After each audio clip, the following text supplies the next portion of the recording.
अस्सलाम वालेकुम दोस्तों, मैं आपको परफेक्ट वेब सॉल्यूशंस की तरफ से लारावल की इस वीडियो ट्यूटोरियल सीरीज़ में खुशामदीद कहता हूँ। मेरा नाम इमरान कासिम है और आज के इस लारावल के वीडियो ट्यूटोरियल में हम अगेन कंपाइलिंग एसेट्स को ही डिस्कस करेंगे, लेकिन इस दफ़ा हम जो लारावल ने न्यू इंट्रोड्यूस कराया है प्लगइन लारावल वाइट प्लगइन, उसको इस्तेमाल करना सीखेंगे। क्योंकि प्रीवियस वीडियो ट्यूटोरियल में हमने लारावल मिक्स को इस्तेमाल करते हुए एसेट्स को कंपाइल किया था। आज के इस वीडियो ट्यूटोरियल में हम लारावल वाइट प्लगइन को इस्तेमाल करते हुए इसको कंपाइल करना सीखेंगे एसेट्स को, मतलब जो सीएसएस जावास्क्रिप्ट और इमेजेस वगैरह होते हैं उनको किस तरीके से हम कंपाइल कर सकते हैं या बंडल कर सकते हैं यूजिंग लारावल वाइट प्लगइन। तो मैं उम्मीद करता हूं कि आप मेरे इस वीडियो ट्यूटोरियल को एंड तक देखेंगे और इसको लाइक भी करेंगे। इसके अलावा अगर आप हमारे इस चैनल परफेक्ट वेब सॉल्यूशंस पर न्यू हैं तो इसको सब्सक्राइब करते हुए साथ में मौजूद बेल के आइकन को प्रेस करते हुए ऑल नोटिफिकेशंस को भी ऑन कर लीजिएगा, ताकि आने वाले वीडियो ट्यूटोरियल्स की अपडेट्स आपको मिलती रहें। Thank you very much. तो चलिए शुरू करते हैं आज के इस लारावल के वीडियो ट्यूटोरियल को। इस वीडियो ट्यूटोरियल के लिए मैंने एक फ्रेश लारावल की इंस्टॉलेशन की है लारावल 9V के नाम से, और यहाँ पर ब्राउजर के अंदर आप देख सकते हैं कि मैंने इसको ओपन भी किया हुआ है। ये देख सकते हैं, ये बिल्कुल लारावल 9 का जो लेटेस्ट वर्जन है इस वक्त 9.24.0 है। और ये मैंने इसलिए इंस्टॉल किया क्योंकि जो लारावल वाइट प्लगइन है वो अब लेटेस्ट वर्जन के साथ ऑटोमेटिकली इंस्टॉल होता है, जबकि कुछ जो वर्जन है लारावल 9 के ही कुछ वर्जन हैं, मुझे एग्जैक्टली अब याद नहीं है कौन सा सब वर्जन है, लेकिन कुछ लारावल के वर्जन है। जब हमने ये वीडियो ट्यूटोरियल सीरीज स्टार्ट की थी उस वक्त जब हम लारावल को इंस्टॉल करते थे तो उस वक्त Laravel 9 with Laravel mix install होती थी। लेकिन रिसेंटली ड्यूरिंग दिस पीरियड जो न्यू लारावल 9 का वर्जन इंट्रोड्यूस कराया गया, एक्चुअली सब वर्जन, उसके अंदर अब लारावल मिक्स को छोड़कर लारावल वाइट प्लगइन को इस्तेमाल किया गया है और उसी को बाय डिफॉल्ट इंस्टॉल किया जाता है। इसीलिए मैंने न्यू फ्रेश इंस्टॉलेशन किया ताकि मैं आपको दिखा सकूं कि जब आप फ्रेश इंस्टॉलेशन करते हैं तो उसके बाद उसमें क्या क्या कॉन्फ़िगरेशन होती है। बाकी लारावल मिक्स पर इसको शिफ्ट करना या लारावल मिक्स से लारावल वाइट प्लगइन या लारावल वाइट प्लगइन से लारावल मिक्स पर जाना, वो हम नेक्स्ट वीडियो ट्यूटोरियल में देखेंगे। ये फ्रेश इंस्टॉलेशन है और इस फ्रेश इंस्टॉलेशन को मैंने यहाँ पर वीएस कोड के अंदर भी ओपन किया हुआ है। ये देख सकते हैं, ये जो फोल्डर स्ट्रक्चर है इसका ऑलमोस्ट फोल्डर स्ट्रक्चर सेम है with some little bit files differences. वो क्या है, क्योंकि लारावल मिक्स के अंदर हमें webpack.config.js फाइल मिलती है, और जबकि लारावल 9 का जो अभी का लेटेस्ट वर्जन है उसमें हमें मिलेगी white.config.js फाइल। ये सिंपल सी फाइल है, इसमें तकरीबन 10 लाइनों का या आप समझ लें 8 लाइनों का कोड है, जिसकी मदद से अब हम रिसोर्सेज को, जैसे यहाँ पर लिखा हुआ है इनपुट रिसोर्सेज, और ये ऑटोमेटिकली इन रिसोर्सेज को यहाँ से उठाएगा और इसको आउटपुट कर देगा पब्लिक के फोल्डर के अंदर, सीएसएस के फोल्डर में। लेकिन इसमें ये जो वाइट प्लगइन है, ये जो वाइट पैकेज है, जो नोड जेएस का वाइट का पैकेज है, वो बेसिकली बंडल के नाम से फोल्डर क्रिएट करता है। उसके अंदर सॉरी आई थिंक बंडल या डिस्ट्रीब्यूशन के नाम से एक फोल्डर करता है क्रिएट, उसके अंदर एसेट्स के नाम के फोल्डर के अंदर ये तमाम चीजें कॉपी करता है। और दूसरा इसका जो यहाँ पर सबसे पहले हमें इसकी कॉन्फ़िगरेशन डिफाइन करनी पड़ती है, और इसको हम वाइट प्लगइन जो एक्सटेंशन है, सॉरी जो पैकेज है वाइट का, वहां से डिफाइन कॉन्फ़िग के नाम से एक पैकेज है या एक फंक्शन है, उसको इंपोर्ट करते हैं। फिर हम यहाँ पर एक लारावल, इसको आप कुछ भी नाम दे सकते हैं, लारावल वाइट दे लें, सिंपल वाइट दे लें। तो लारावल वाइट प्लगइन को हम यहाँ से इंपोर्ट करते हैं, और फिर जब हम इसको एक्सपोर्ट करते हैं कॉन्फ़िगरेशन को, उसके अंदर हम प्लगइन्स में से प्लगइन का नाम डिफाइन करते हैं जो कि है लारावल प्लगइन। और उसके बाद उसके कुछ पैरामीटर्स होते हैं जो सिंपल पैरामीटर, जिस इसके बाद आपको कोई खास चेंजेस करने की जरूरत नहीं है। वो है कि इनपुट और रिफ्रेश। इसके अलावा भी इसके काफ़ी सारे पैरामीटर्स हैं, जैसे होस्ट है या एचटीटीपीएस ट्रू फॉल्स है। फिर रिफ्रेश में आप मखसूस डोमेन पास कर सकते हैं, मखसूस फोल्डर पाथ पास कर सकते हैं। रिफ्रेश बेसिकली क्या करता है कि जैसे ही आप कोई चेंजेस करते हैं अपने फाइल्स के अंदर, C S S J S या व्यू की किसी भी फाइल के अंदर चेंज करते हैं, तो वो ऑटोमेटिकली पेज रिफ्रेश हो जाता है, आपको रिफ्रेश करने की ज़रूरत नहीं पड़ती। इसको समझाने के लिए सबसे पहले हमने इसको इंस्टॉल करना है, तो डेफिनेटली अगेन इसका तरीका वही है कि यहाँ पर पैकेज डॉट जेसन फाइल में आपको जो लारावल मिक्स की जगह लारावल वाइट प्लगइन मिलेगा, और जो वेब पैक है जो कि लारावल मिक्स इंस्टॉल करता है उसकी जगह पर यहाँ पर आपको वाइट एक्सटेंशन या वाइट पैकेज भी मिलेगा, और साथ साथ पोस्ट सीएसएस, क्योंकि by default out of the box white जो है वो इस पोस्ट सीएसएस प्लगइन को ही यूज करेगा और उसके बाद कंपाइल करेगा या बंडल करेगा एसेट्स को। तो ये डेव डिपेंडेंसी है, ये मैं एक्सप्लेन कर चुका हूँ लास्ट वीडियो ट्यूटोरियल में कि डिपेंडेंसीज होती हैं और डेव डिपेंडेंसीज होती हैं। जो डिपेंडेंसीज होती हैं वो आपकी बिल्ड के साथ आपके जो सोर्स फाइल होती है उसके अंदर कॉपी हो जाती हैं, जबकि डेव डिपेंडेंसीज जो होती हैं वो सिर्फ और सिर्फ डेवलपमेंट के लिए होती हैं। ये कंप्लीट पैकेज आपके रिसोर्सेज सोर्स के अंदर कॉपी नहीं होते, तो ये कंपाइल होकर ही उसमें चले जाते हैं, जो कि ब्राउजर फ्रेंडली होते हैं और ब्राउजर के साथ सिर्फ सपोर्टेड होते हैं। तो अब हमने यहाँ पर ओपन करना है टर्मिनल। टर्मिनल को ओपन कर लेते हैं और अब हमने यहाँ पर सबसे पहले सिंपली जिस तरीके से हमने लारावेल मिक्स के अंदर देखा था, अगर आपने वो वीडियो नहीं देखा और आप लारावेल वाइट को ही देख रहे हैं तो npm इंस्टॉल लिखेंगे। अब मेक श्योर कीजिएगा आप उस फोल्डर में मौजूद हैं जहाँ पर आपने इसको ये पैकेज डॉट जेसन फाइल है लारावेल के फोल्डर के अंदर, तो npm इंस्टॉल लिखा। So depending on your internet connection ये 1 से 2 मिनट लेगा और आपके जो पैकेजेस हैं वो चारों के चारों या पांचों पैकेज इंस्टॉल कर देगा। सो ये देख सकते हैं कि विद इन फ्यू सेकंड्स उसने पैकेजेस को इंस्टॉल कर दिया है।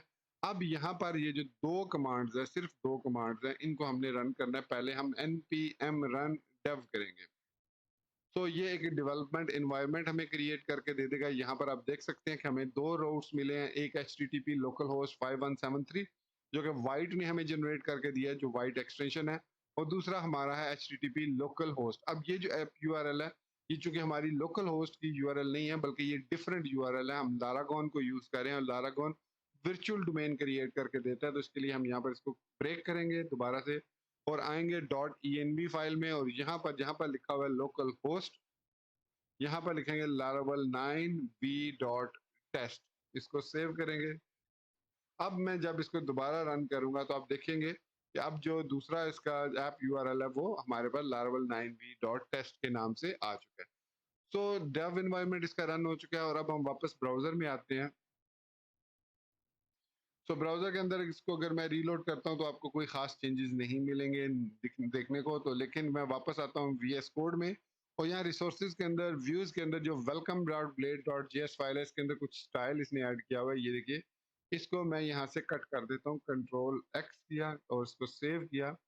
जैसे ही मैंने सेव किया देखिए, page reload resources views welcome.blade.php, मतलब आपने जैसे ब्लेड फाइल में चेंजेस की, व्यूज के अंदर किसी भी फाइल के अंदर चेंजेस करेंगे तो ये पेज ऑटोमेटिकली रीलोड हो जाएगा। यहाँ पर ये देखिए, यहाँ पर ये रीलोड हो चुका है पेज, और इसके अंदर बल्कि ये मुझे खुद ही रीलोड करना पड़ा है, आई एम नॉट श्योर के पेज रीलोड में भी।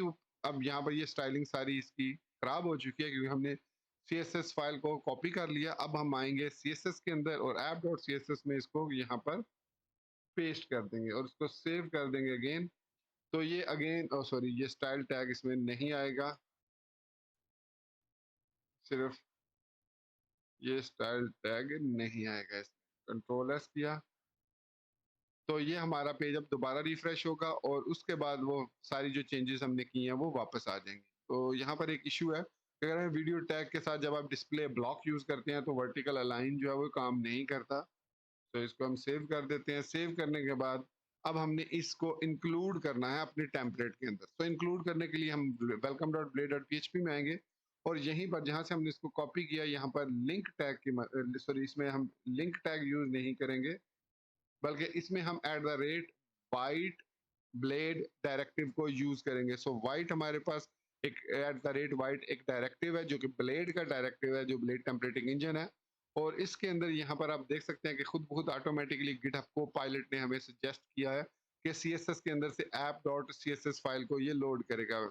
तो ये ऐसा नहीं है क्योंकि हमारे पास जो रिसोर्सेज हैं वो थोड़े से डिफरेंट फोल्डर में है। तो इसके लिए हमें यहाँ पर लिखना पड़ेगा resources slash css slash app dot css और कॉमा दे के यहाँ पर लिखेंगे resources slash js slash app dot js, sorry ये हमें लिखना होगा। इसके बाद हम इसको सेव करते हैं। सेव करने के बाद हम इस पेज को दोबारा से रीलोड करते हैं तो आप देख सकते हैं कि हमारी जो स्टाइलिंग है वो वापस आ चुकी है। और ये स्टाइलिंग अब यहाँ पर आप देख सकते हैं व्यू पेज सोर्स करके कि अब ये स्टाइल टैग यहाँ बॉडी के अंदर नहीं है। बॉडी के अंदर यहाँ पर ये इस छोटा सा एक स्टाइल टैग ही है,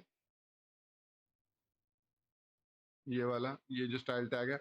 बाकी इसने दोनों app.css को यहाँ पर आप देख सकते हैं जो इसने हमें डोमेन बताई थी ये इसके अंदर टर्मिनल के अंदर थोड़ी देर के लिए अगेन जो है मेरी विंडो क्रैश हो गई थी, क्योंकि मैं विंडोज इनसाइडर का प्रीव्यू वर्जन, जो विंडोज 11 का प्रीव्यू वर्जन है वो यूज कर रहा हूँ, तो वो क्रैश कर गई थी और मेरा जो लैपटॉप है वो रीस्टार्ट हो गया था, जिस वजह से मुझे वो जो मेरी रिकॉर्डिंग है वो थोड़ी सी ब्रेक हो गई थी। अगर कुछ मिसिंग हो जाए तो मुझे कमेंट सेक्शन में बताइएगा। खैर, मैं बात कर रहा था कि जो हमारे जो रिसोर्सेज हैं वो जो लोड होते हैं वो एक दूसरी डोमेन से लोड होते हैं, जो कि हमने यहाँ पर टर्मिनल के अंदर जो रिसोर्स इसका VS कोड का टर्मिनल है उसके अंदर रन किया था, तो यहाँ पर हमें एक उसने लोकल नेटवर्क यूज करके दिया था।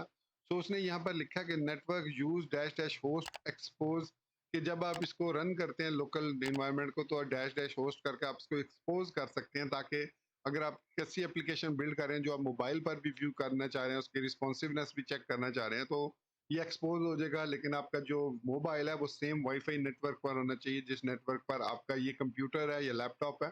तो फिर आप उसको डायरेक्टली उस यूआरएल की मदद से अपने मोबाइल पर भी अपनी वेबसाइट को व्यू कर सकते हैं, ताकि आप उसके रिस्पॉन्सिवनेस के इश्यूज वगैरह भी रिजॉल्व कर सकें। तो इसीलिए यहाँ पर मैंने जब आपको व्यू पेज सोर्स दिखाया था ब्राउजर के अंदर, तो यहाँ पर मैंने आपको बताया था कि ये मॉड्यूल लोड कर रहा है। देखिए app dot C S S को 127 यानी लोकल होस्ट कॉलन 5173 से। तो ये इस तरीके से इसको क्रिएट करके आपको एक वर्चुअल सॉरी एक लोकल यूआरएल क्रिएट करके दे देता है, एक डोमेन क्रिएट करके दे देता है विद 5173 या डिफरेंट पोर्ट हो सकती है। अगर आपकी 5173 बिजी है तो कोई और पोर्ट भी यहाँ पर हो सकती है। बट द थिंग इज जो वाइट पैकेज है वो बेसिकली हमें एक न्यू यूआरएल जनरेट करके दे देता है, जो कि हमारी डेवलपमेंट की यूआरएल होती है। तो अब हम अपनी जो चेंजेस हैं वो यहाँ पर कर सकते हैं अपने CSS और जावास्क्रिप्ट के अंदर, जस्ट लाइक हम लारावल मिक्स की तरह। अगर आपको लारावल मिक्स का नहीं पता, आप स्टार्ट ले रहे हैं लारावल वाइट से, तो अब आप app dot C S S के अंदर जो भी चेंजेस करेंगे वो डायरेक्टली उस पर अप्लाई होंगे। इसके लिए मैं यहाँ पर इसको एक दफ़ा ब्रेक करता हूँ और अगेन हम यहाँ पर लारावल जो है वो बूटस्ट्रैप 5 को इंस्टॉल करते हैं। तो उसको मैं बताता हूँ कि कैसे यूज करना है। सिंपल है। तो npm इंस्टॉल लिखेंगे बूट स्ट्रैप, और उसके बाद हमें इसके साथ popper.js भी चाहिए। jQuery को अगर आप इंस्टॉल करते हैं तो बूटस्ट्रैप उसको यूज करेगा, अदरवाइज वनीला जावास्क्रिप्ट को ही बूटस्ट्रैप यूज करेगा। और हमें कोई भी चेंजेस, मतलब जैसा बूटस्ट्रैप 4 में होता था, तो आपको मस्ट इंस्टॉल करना है jQuery को अगर आप बूटस्ट्रैप JS को यूज करना चाह रहे हैं। लेकिन बूटस्ट्रैप 5 में जो बूटस्ट्रैप 5 है उसने उसको इंडिपेंडेंट मतलब कर दिया, और अगर आप jQuery इंस्टॉल करते हैं तो वो उसको इंस्टॉल करेगा। अगर आप jQuery नहीं यूज करते तो बूटस्ट्रैप वनीला जावास्क्रिप्ट को यूज करता है। तो ये दोनों पैकेजेस हमने इंस्टॉल कर लिए हैं, बूटस्ट्रैप और popper.js। अब इनको हमने बंडल करना है, तो अब जो हमारे पास app.js है उसमें हम लिखेंगे import बूटस्ट्रैप, सॉरी सिंपली हम लिखेंगे import bootstrap, और इसी तरीके से इसको सेव कर लेते हैं। और app.css के अंदर टॉप पर इस नॉर्मलाइजेशन को हम खत्म कर देते हैं। यहाँ से मार्जिन 0 ये जो सारी इसकी यहाँ तक है ये बल्कि इस यहाँ तक hidden display none and sorry मैं इसको टाइम सेंटर, ये बेसिकली डिस्प्ले यूज कर ग्रिड को। तो यहाँ पर डिस्प्ले फ्लैग्स है, बॉर्डर है, बॉर्डर ये क्लासेस ने क्रिएट की हुई है। तो यहाँ तक ये वीडियो यहाँ तक, इसको हम खत्म कर देते हैं और यहाँ पर लिख देते हैं import @import URL, और यहाँ पर अब हम पाथ डिफाइन करेंगे URL का।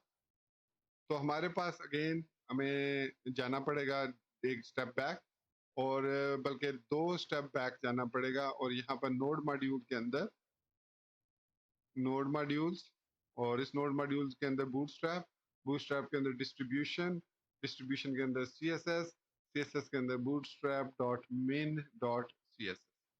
इसको सेव करते हैं और वापस ब्राउजर के अंदर आके इसको रीलोड करते हैं। सो अब इस पर हमारे पास जो है वो कह रहा है कि Vite manifest not found, did you forget to run, तो किया हुआ है। ये क्या कह रहा है? अच्छा सॉरी, मैंने इसको ब्लॉक रोक दिया था थोड़ी देर के लिए, तो अब दोबारा इसको मैंने रन किया, और ये वही हमारे पास एरर आ रहा है कि आपने इसको रन नहीं किया हुआ और आप @white डायरेक्टिव जो है वो यूज़ कर रहे हैं। तो अब हमारे पास ये देख सकते हैं कि ये स्टाइलिंग थोड़ी-सी चेंज हो चुकी है। इसकी रीज़न ये है कि अब हमारे पास यहाँ पर बूटस्ट्रैप इम्प्लीमेंट हो चुका है। तो व्यू पेज सोर्स करते हैं, app.css करते हैं, तो यहाँ पर आप देख सकते हैं कि हमारे पास ये स्टाइलिंग है जो हमने अप्लाई की थी, और उसके अलावा यहाँ पर हमारे पास @import URL की मदद से bootstrap.min.css भी अप्लाई हो चुकी है। सो अब हम इसको बूटस्ट्रैप की क्लासेस की मदद से स्टाइलिंग कर सकते हैं, जिस तरीके से भी स्टाइलिंग करना चाहें अपनी वेबसाइट को। और उसके बाद जब हमारा जो सारा काम है वो कंप्लीट हो जाता है, मतलब हमारी जो रिक्वायरमेंट है वेबसाइट डेवलपमेंट की वो कंप्लीट हो जाती है, तो उसके बाद अब हमने इसको बंडल करना है ताकि हम इसको यूज़ कर सकें प्रोडक्शन के लिए। तो प्रोडक्शन के लिए यूज़ करने के लिए आपको इसको दोबारा से डेवलपमेंट एनवायरनमेंट को टर्मिनेट करना पड़ेगा और यहाँ पर npm रन बिल्ड करना पड़ेगा। ठीक है, उसके बाद रन करेंगे तो ऑटोमेटिकली जो लारावल 9 है वो आपकी जो जो फाइल्स होंगी एसेट्स को, उनको एसेट्स के फोल्डर के अंदर बिल्ड के अंदर सेव कर देगा पब्लिक फोल्डर में। यहाँ पर आप देख सकते हैं बिल्ड के अंदर एसेट्स के नाम से, और उसके अंदर app.css और app डॉट एक यूनिक सा उसने स्ट्रिंग दे दिया और उसको उसने ऐड कर दिया। और यहाँ पर आप देख सकते हैं कि उसने उसका मैनिफेस्ट भी क्रिएट करके हमें बता दिया कि ओरिजिनल फाइल ये है, सोर्स उसका ये है, इज इन ट्रू है। तो ये हमारे पास एक मैनिफेस्ट भी क्रिएट हो चुका है। अब अगर मैंने अब ये डेवलपमेंट एनवायरनमेंट को रन नहीं किया तो अगेन वो वाइट प्लगइन वैसे ही हमें एरर देगा। मतलब मैं अगर इसको दोबारा से ब्राउजर में ओपन पेज को रिफ्रेश करता हूँ, तो अब इसको चाहिए कि ये इसको दोबारा से एरर दे, लेकिन यहाँ पर आप देख सकते हैं कि ये एरर हमें नहीं दे रहा। मैंने यही चीज आपको बतानी थी कि जब हम बंडल कर देते हैं तो ये जो मैनिफेस्ट डॉट जेसन फाइल है ये बेसिकली अब एंट्री का काम करती है। अब ऑटोमेटिकली ये जो हमने @byte यूज किया है, ये एंट्री यूज की है, अब ये ऑटोमेटिकली जो फाइंड करेगी इस रिसोर्सेज के सॉरी इस पब्लिक फोल्डर के अंदर बिल्ड को, और उसके अंदर से मैनिफेस्ट डॉट जेसन फाइल को, और इसकी मदद से ऑटोमेटिकली app.css की मदद से ये वाली css लोड कर लेगी और app.js की मदद से ये वाली js फाइल लोड कर लेगी। हमें कोई भी चीज चेंज करने की ज़रूरत नहीं है। अगर मैं इसको इंस्पेक्ट एलिमेंट करके एक दफ़ा हार्ड रीलोड करके आपको दिखा देता हूँ, ये देखिए मैंने इसको हार्ड रीलोड किया, empty cache and hard reload किया, तो स्टिल हमारी जो चेंजेस हैं वो सेम वही हैं जो बूटस्ट्रैप वाली है। यहाँ पर हम इसको चेक भी कर लेते हैं, ये देखिए।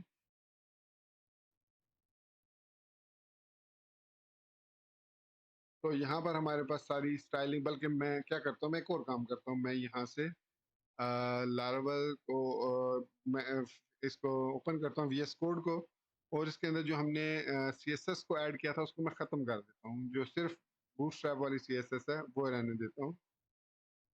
इसको मैं इसे करके ख़त्म कर देता हूँ। तो कंट्रोल एस किया और पेज को अब हम रीलोड करते हैं।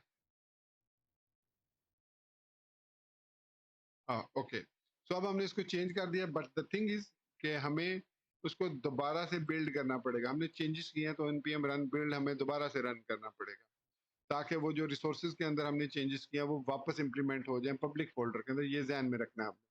तो इसका एम्प्टी कैशे करके दोबारा रीलोड करेंगे तो अब ये जो स्टाइलिंग है ये बगैर उस सीएसएस के जो हमने अप्लाई की थी।